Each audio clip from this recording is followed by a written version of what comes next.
बदनावर के अंबापड़ा में Bhainsola PM textile के ठेकेदार के द्वारा आदिवासी गरीब परिवार की खड़ी गेहूं की फसल पर बुलडोजर चलाने का मामला सामने आया।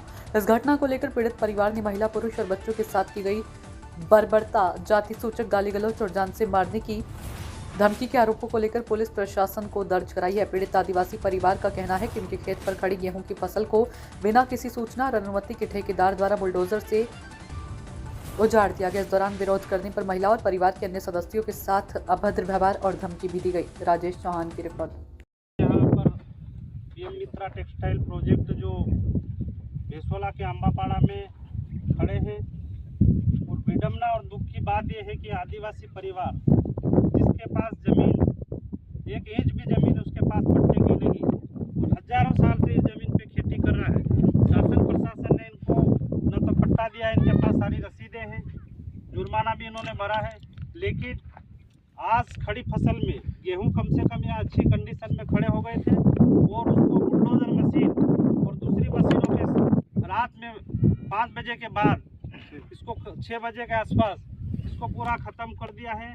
आज हमने तमाम कार्यकर्ता लोग संगठन के आए और गेहूं को उड़ाया और फिर से बोनी करी है, और जिला प्रशासन को और स्थानीय प्रशासन को, मध्य प्रदेश सरकार को और मोदी को ये कह देना चाहते हैं कि हम आदिवासियों पर कितना और अत्याचार आप लोग करोगे।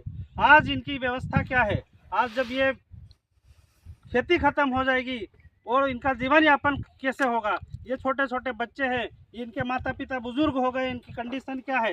ये पढ़े लिखे भी नहीं है। तो हम सरकार से मांग करते हैं कि इस प्रकार का जो अन्याय अत्याचार आप लोग कर रहे हैं, पूरा प्रशासन मौन है, और मोदी और मोहन यादव हमारे आदिवासियों पर पूरे प्रदेश और देश में हर जगह पर इस प्रकार से जमीन छीनने का काम कर रहे हैं। मैं चुनौती देता हूं और मांग करता हूं कि आपको इस बात से पुनर्विचार करना चाहिए कि प्रोजेक्ट यहाँ से तत्काल निरस्त करे और हम आदिवासियों को जीवन यापन शांतिपूर्वक करने देना चाहिए। नहीं तो यहाँ क्या होगा, क्या तांडव होगा त्राहिमाम। और प्रशासन के लोग भी यहाँ खड़े हैं, पुलिस भी यहाँ खड़ी है। मैं कह देना चाहता हूँ कि अब यहाँ पर वो समय बीत गया है, अब यहाँ खून की नदियाँ बहेगी और वो हम बहाएंगे।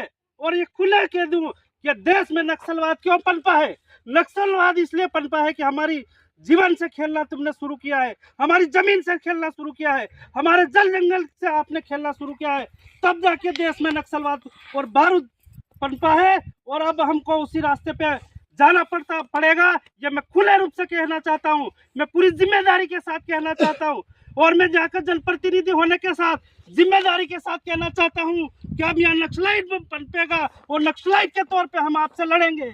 हम आपसे आवेदन निवेदन कुछ नहीं करेंगे, यहाँ पर खून की नदी बहेगा। और अब बहाने का हमने विचार कर लिया है कि अब आप हम लोगों को नहीं रोक सकते हो, और ये जमीन अब जब उसी कीमत पे देंगे, जब हमारा खून बहेगा, हमारी जान लेंगे, तब हम ये जमीन देंगे, नहीं तो नहीं देंगे। इन्हीं शब्दों के साथ में सरकार को कह देना चाहता हूँ कि इस पर पुनर्विचार करे, मोदी करे और मोहन यादव करे और प्रशासन करे कि ये जमीन अब हम लोग देने वाले नहीं है।